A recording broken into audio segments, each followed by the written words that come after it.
Bonjour à toutes et à tous, je suis très contente de vous retrouver pour cette nouvelle vidéo.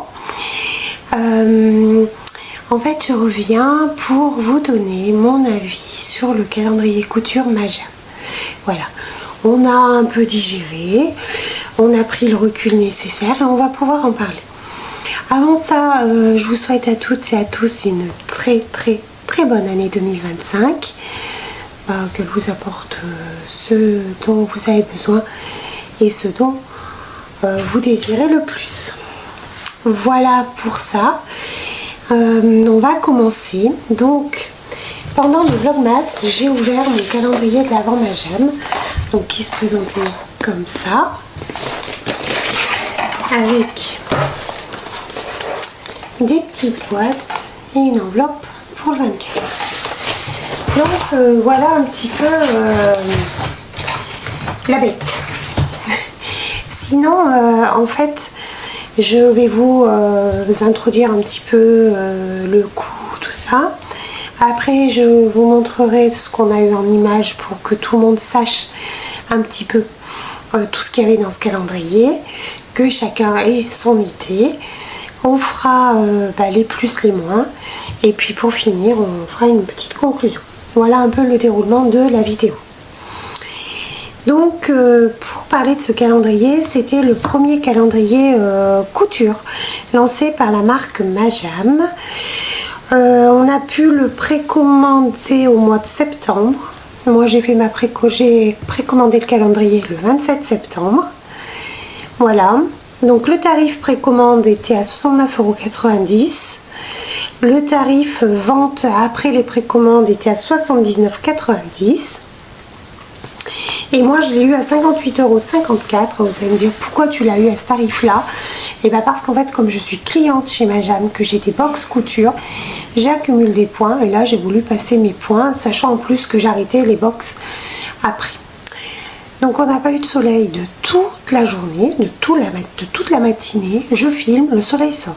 Bon, on verra ce que ça donne. Et j'ai été livrée le 25 novembre avec ma box couture pour ne pas avoir de frais d'envoi supplémentaires. Donc suite à cette petite présentation, je vais vous montrer tous les cadeaux qu'on a eu dans la suite de la vidéo. Vous verrez un petit diaporama.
Donc voilà, vous venez de voir tout ce qu'il y a eu dans le calendrier. J'ai essayé de chiffrer un petit peu ce qu'on a eu. Alors je pense qu'il y a des objets, je suis plutôt en dessus, d'autres plutôt en dessous. Donc l'un dans l'autre, je pense qu'on n'est pas si faux que ça.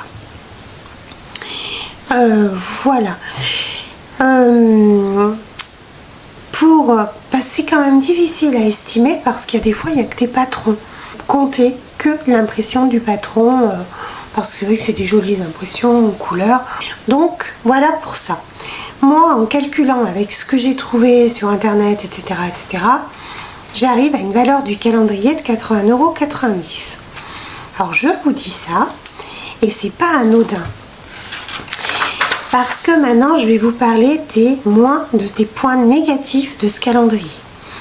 Alors pourquoi je vous parle de 81,90 € parce qu'en fait on nous avait vendu ce calendrier comme un calendrier qui avait une valeur de 130 €.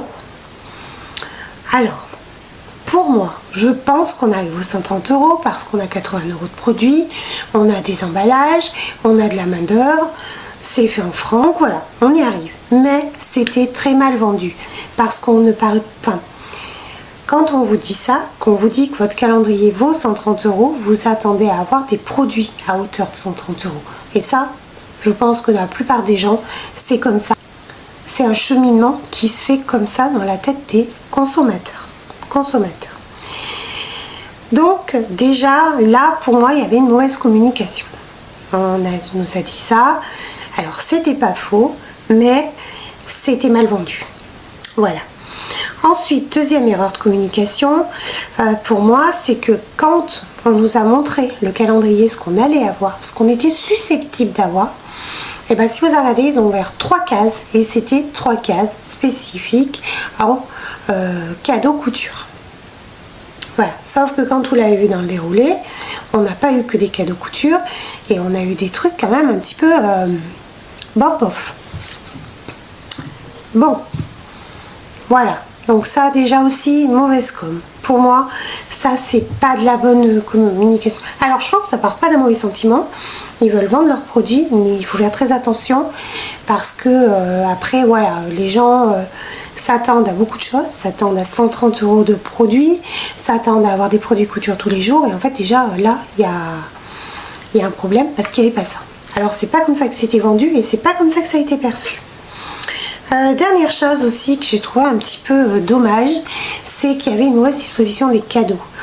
En fait, il y a eu une période, là, je crois que c'était du 6 au 9, et on a eu des cadeaux bof tous les jours. Premier jour, on a eu une tisane, deuxième jour, on a eu je sais plus quoi, troisième jour, on a eu des stickers.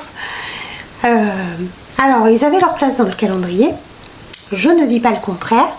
Par contre, là où je suis un peu sceptique, c'est sur le fait de la disposition. Et puis alors, le comble du comble du comble, pour moi, c'est cette boîte 25.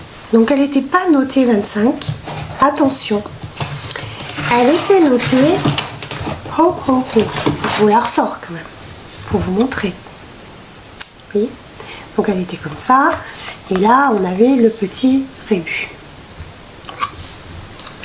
Oui. Et cette boîte, moi je croyais que c'était une petite boîte, un petit plus de Noël. Et ben comment vous dire que je suis tombée de très haut. C'est une boîte qui était mise dedans pour faire bouche-trou, pour que toutes les autres boîtes ne glissent pas. Voilà, parce qu'il y avait un trou. En fait, il y avait 24 boîtes. Enfin, il y avait, oui, 24 boîtes. Mais il y en avait une qui était de trop. Donc on s'est dit, on va faire une petite devinette. Et il fallait deviner bouche-trou. Voilà. Alors ça, pour moi, c'est un manque de tact de fou. Parce que on finit vraiment sur une note où vous l'avez. Après, je vais vous parler des plus quand même. Parce qu'il y a des plus. Il y a des plus et on a le soleil qui sort. C'est chiant, hein, vraiment. Bon. Donc, il y a des plus. Alors, le plus, c'est que c'est un calendrier couture. Et quand vous êtes couturière, vous savez qu'il n'y en a pas beaucoup. Qu'il y en a même très peu dans le domaine de la couture. Il n'y en a pas beaucoup et ils sont vraiment pas donnés. Voilà. Alors après, il y a des calendriers un petit peu... comment dire, qui sont pas couture mais qui servent aux couturières, qui servent aux tricoteuses, qui servent à tout le monde. C'est des calendriers étiquettes et je trouve que c'est très bien. Voilà, vous avez 24 étiquettes, vous payez 24 étiquettes et tout le monde est content. Ensuite, l'avantage aussi qu'il y a, c'est que c'est quand même un calendrier made in France. C'est-à-dire que c'est pas un calendrier qui est issu d'une grande chaîne, qui fait faire des choses en Chine, qui fait... si vous achetez ce calendrier, quand même, comment dire, ce que vous avez fait, c'est quand même faire vivre une entreprise française et c'est pas rien. Moi, je trouve que c'est quand même bien. Donc voilà, je trouve qu'il y a des bons points, il y a des bonnes choses, et il y avait sans doute des choses de mieux à faire, mais ça a été fait maladroitement. Je trouve que ce calendrier a été maladroit. Après, voilà, il n'était pas si mal que ça non plus. Et autre chose que je voulais vous dire, c'est qu'en fait j'ai reçu un mail, enfin, je pense que toutes les acheteuses du calendrier de l'Avent l'ont eu, pour donner mon avis. Je ne l'ai pas fait encore, je vais le faire, mais de toute façon vous connaîtrez mon avis avant Majam. Donc pour conclure, parce que quand même il faut une conclusion à cette vidéo, je ne le rachèterai probablement pas l'année prochaine. Voilà, donc mon avis en général, c'est quand même une tendance où je suis déçue parce que il était cher, il était vendu tout autre, et voilà, et je vous ai expliqué pourquoi j'étais déçue. Donc voilà pour cette vidéo, hein. J'espère que ça vous aura plu, que vous aurez eu mon avis, et puis je pense que vous l'aviez senti quand même pendant les vlogmas, qu'il y avait des jours ça me plombait un peu, parce que voilà, c'était pas de cadeau couture, c'était des petits trucs,